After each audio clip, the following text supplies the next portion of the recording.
ओम शांती। आज आहे 19/10/2024 ची मुरली। महावाक्य आहे, गोड मुलांनो, सदैव आनंदी राहा तर आठवणीची यात्रा सोपी होईल। आठवण केल्यानेच 21 जन्मांसाठी पुण्य आत्मा बनाल। प्रश्न आहे, तुमचे सर्वात चांगले नोकर अथवा गुलाम कोण आहेत? उत्तर आहे, नैसर्गिक आपत्ती आणि विज्ञानाने लावलेले शोध ज्यामुळे साऱ्या विश्वातील घाण साफ होते, हे तुमचे सर्वात चांगले नौकर किंवा गुलाम आहेत, जे सफाई करण्यासाठी मदतगार बनतात। संपूर्ण प्रकृती तुमच्या अधिकारामध्ये राहते। ओम शांती। गोड गोड रुहानी मुले काय करत आहेत? युद्धाच्या मैदानावर उभे आहेत। उभे तर नाहीत, तुम्ही तर बसले आहात ना। तुमचे सैन्य किती छान आहे। याला म्हटले जाते रुहानी बाबांची रुहानी सेना। रुहानी बाबांसोबत योग लावून रावणावर विजय प्राप्त करण्याचा किती सोपा पुरुषार्थ करून घेतात। तुम्हाला म्हटले जाते गुप्त योद्धे अर्थात सैनिक, गुप्त महावीर। 5 विकारांवर तुम्ही विजय प्राप्त करता। त्यामध्ये देखील पहिला आहे देह अभिमान। बाबा विश्वावर विजय प्राप्त करण्यासाठी किंवा विश्वामध्ये शांती स्थापन करण्याकरिता किती सोपी युक्ती सांगतात। तुम्हा मुलांव्यतिरिक्त इतर कोणीही हे जाणत नाही। तुम्ही विश्वामध्ये शांतीचे राज्य स्थापन करत आहात। तिथे अर्थात सतयुगामध्ये अशांती, दुःख, रोगाचे नामोनिशाण सुद्धा नसते। हे शिक्षण तुम्हाला नव्या दुनियेचा मालक बनविते। बाबा म्हणतात, गोड गोड मुलांनो, काम विकारावर विजय प्राप्त केल्याने तुम्ही 21 जन्मांकरिता जगत जीत बनता। हे तर अगदी सोपे आहे। तुम्ही आहात शिवबाबांची रुहानी सेना। रामाची गोष्ट नाही, कृष्णाची सुद्धा गोष्ट नाहीये। राम म्हटले जाते परमपिता परमात्म्याला। बाकी ते जी रामाची सेना वगैरे दाखवतात ते सर्व चुकीचे आहे। गायले देखील जाते ना, ज्ञान सूर्य प्रकटा, अज्ञान अंधेर विनाश। कलयुग म्हणजे घोर अंधार आहे। किती भांडण तंटे मारामाऱ्या आहेत। सतयुगामध्ये या होत नाहीत। तुम्ही आपले राज्य बघा कसे स्थापन करत आहात। यामध्ये हातापायाचा काहीच वापर करत नाही। यामध्ये तर देहाचे भान सोडायचे आहे। तुम्ही घरी जरी राहत असाल तरी देखील पहिले हे आठवा की मी आत्मा आहे, देह नाही। तुम्ही आत्मेत 84 जन्म भोगता। आता हा तुमचा शेवटचा जन्म आहे। जुनी दुनिया नष्ट होणार आहे। याला म्हटले जाते पुरुषोत्तम संगम युगाचे लीप युग। शेंडी छोटी असते ना, ब्राह्मणांची शेंडी प्रसिद्ध आहे। बाबा किती सहजपणे समजावून सांगतात। तुम्ही दर 5000 वर्षांनी येऊन बाबांकडून हे शिक्षण घेता। राज्य प्राप्त करण्यासाठी एम ऑब्जेक्ट देखील समोर आहे। शिवबाबांकडून आम्हाला हे अर्थात लक्ष्मी नारायण बनायचे आहे। होय मुलांनो, का नाही? फक्त देह अभिमान सोडून स्वतःला आत्मा समजून मजपित्याची आठवण करा तर पापे नष्ट होतील। तुम्ही जाणता, या जन्मामध्ये पावन बनल्याने आपण 21 जन्म पुण्य आत्मा बनतो, मग उतरण सुरू होते। हे देखील जाणता आमचे 84चे चक्र आहे। सर्व दुनिया तर येणार नाही। 84च्या चक्रावाले आणि या धर्माचेच येतील। सतयुग आणि त्रेता बाबा स्थापन करतात, जे आत्ता करत आहेत। आणि द्वापर कलियुग रावणाची स्थापना आहे। रावणाचा पुतळा देखील आहे ना, वरती गाढवाचे डोके आहे। विकारी तट्टू बनतात। तुम्ही समजता देखील की आपण काय होतो। ही आहेच पाप आत्म्यांची दुनिया। पाप आत्म्यांच्या दुनियेमध्ये करोडो मनुष्य आहेत। पुण्य आत्म्यांच्या दुनियेमध्ये सुरुवातीला 9 लाख असतात। तुम्ही आता साऱ्या विश्वाचे मालक बनता। हे लक्ष्मी नारायण विश्वाचे मालक होते ना। स्वर्गाची बादशाही तर जरूर बाबाच देतील। बाबा म्हणतात, मी तुम्हाला विश्वाची बादशाही देण्यासाठी आलो आहे। आता पावन जरूर बनावे लागेल। ते सुद्धा या मृत्यू लोकातील अंतिम जन्मामध्ये पावन बना। या जुन्या दुनियेचा विनाश समोर तयारीत आहे।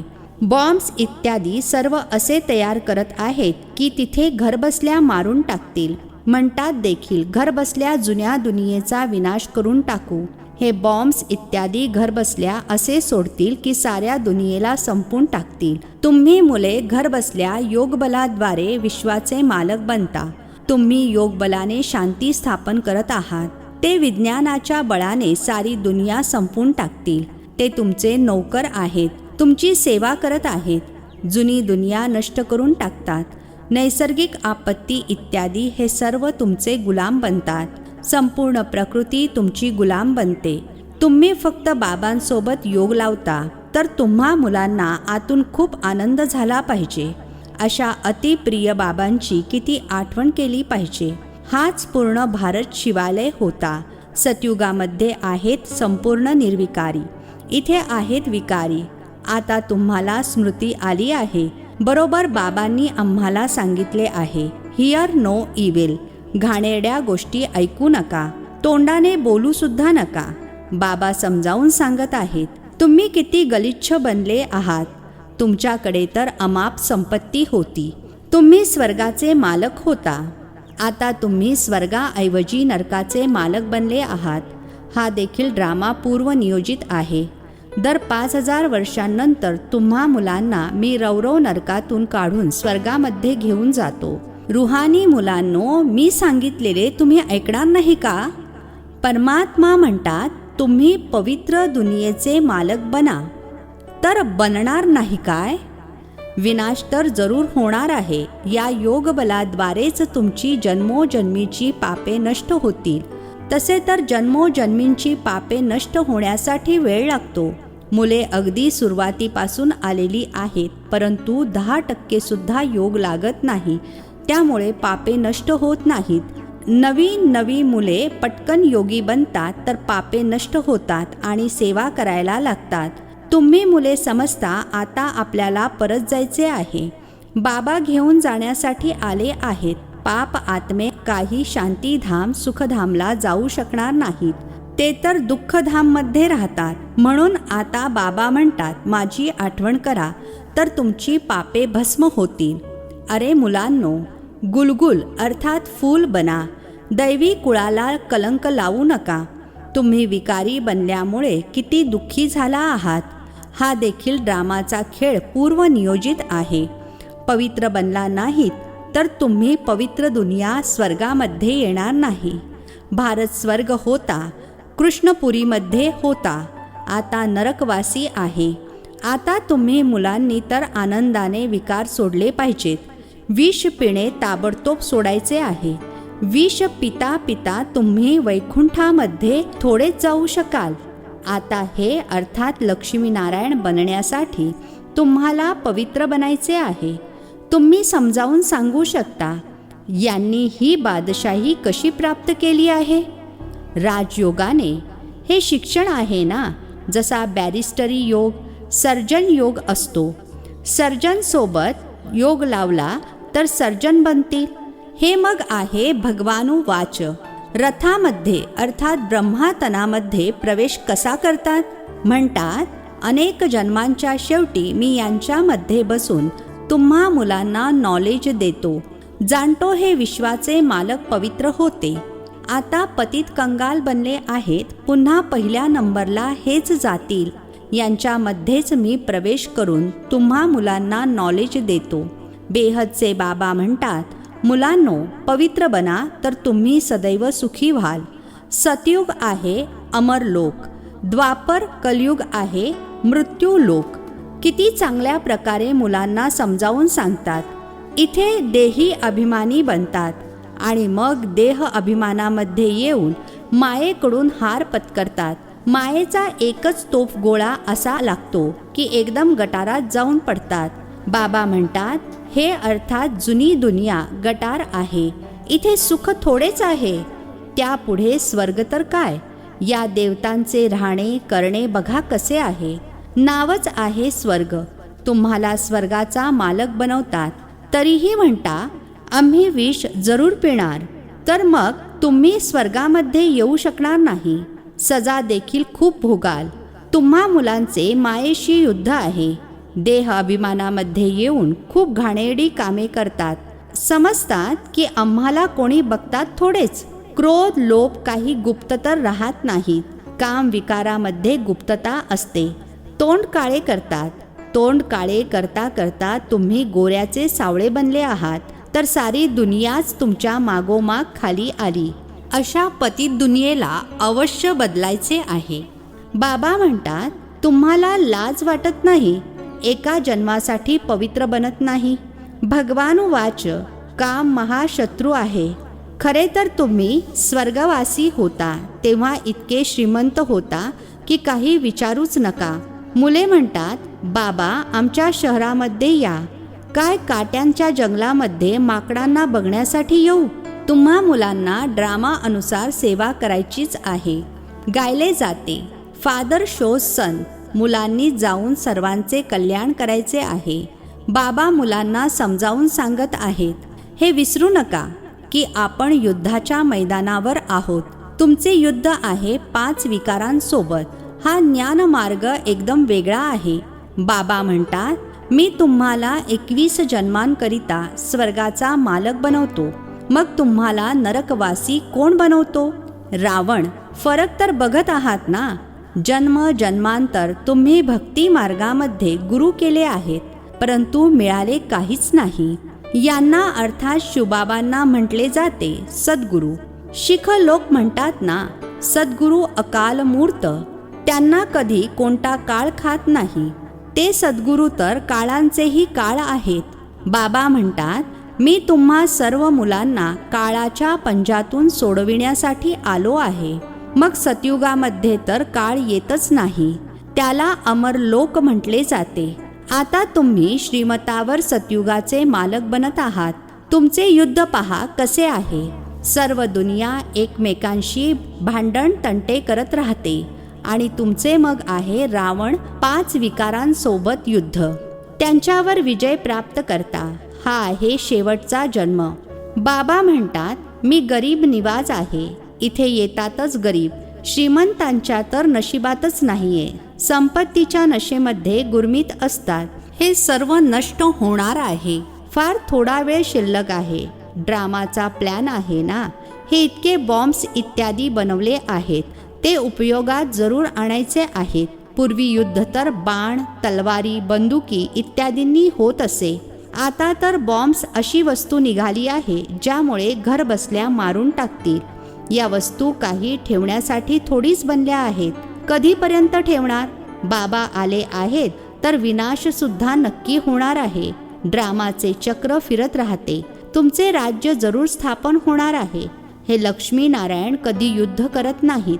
भले शास्त्रांमध्ये दाखवले आहे असुरांचे आणि देवतांचे युद्ध झाले, परंतु ते देवता सतयुगातील आहेत आणि हे असुर कलियुगातले आहेत. दोघे भेटणार कसे जे युद्ध होईल? आता तुम्ही समजता की आम्ही 5 विकारांशी युद्ध करत आहोत. यांच्यावर विजय प्राप्त करून संपूर्ण निर्विकारी बनून निर्विकारी दुनियेचे मालक बनणार. उठता बसता बाबांची आठवण करायची आहे. दैवी गुण धारण करायचे आहे. हा पूर्वनियोजित ड्रामा आहे. काही जणांच्या तर नशिबातच नाही आहे. योगबल असेल तर विकर्म विनाश होतील.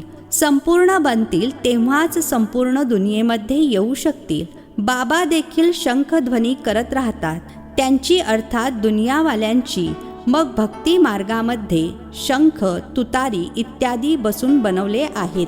बाबा तर या मुखाद्वारे अर्थात ब्रह्मा मुखाद्वारे समजावून सांगतात. हे राजयोगाचे शिक्षण आहे. अतिशय सोपा अभ्यास आहे. बाबांची आठवण करा आणि भविष्य राज्याची आठवण करा. बेहदच्या बाबांना ओळखा आणि राज्य घ्या. या दुनियेला विसरून जा.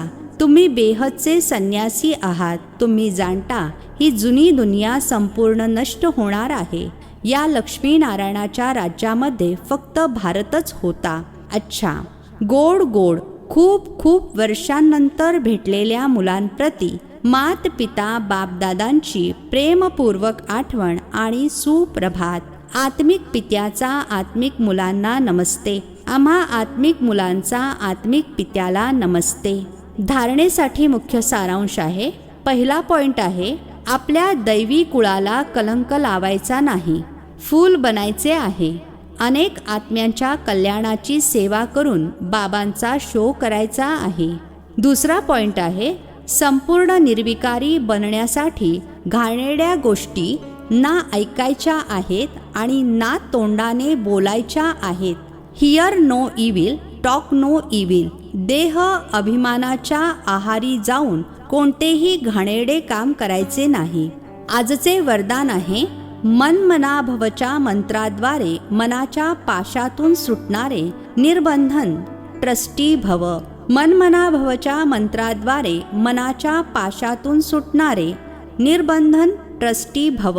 स्पष्टीकरण आहे, कोणतेही बंधन एक पिंजरा आहे. पिंजऱ्यातील मैना आता निर्बंधन उडता पक्षी बनली आहे. भले शरीराचे काही बंधन असेलही तरी सुद्धा मन उडता पक्षी आहे, कारण मनमनाभव झाल्याने मनाचे पाश तुटतात. संसार सांभाळण्याचे देखील बंधन नाही.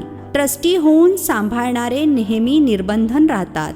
गृहस्थी अर्थात ओझे. ओझेवाला कधी उडू शकत नाही, परंतु ट्रस्टी असेल तर निर्बंधन आहे आणि उडत्या कलेद्वारे सेकंदामध्ये स्वीट होममध्ये पोहोचू शकतो. स्लोगन आहे, उदासीनतेला आपली दासी बनवा, तिला चेहऱ्यावर दिसू देऊ नका. उदासीनतेला आपली दासी बनवा, तिला चेहऱ्यावर दिसू देऊ नका. अच्छा. ओम शांती. नवनवीन मराठी व्हिडिओज प्राप्त करण्यासाठी सबस्क्राईब करा मराठी गॉडलीवूड चॅनलला.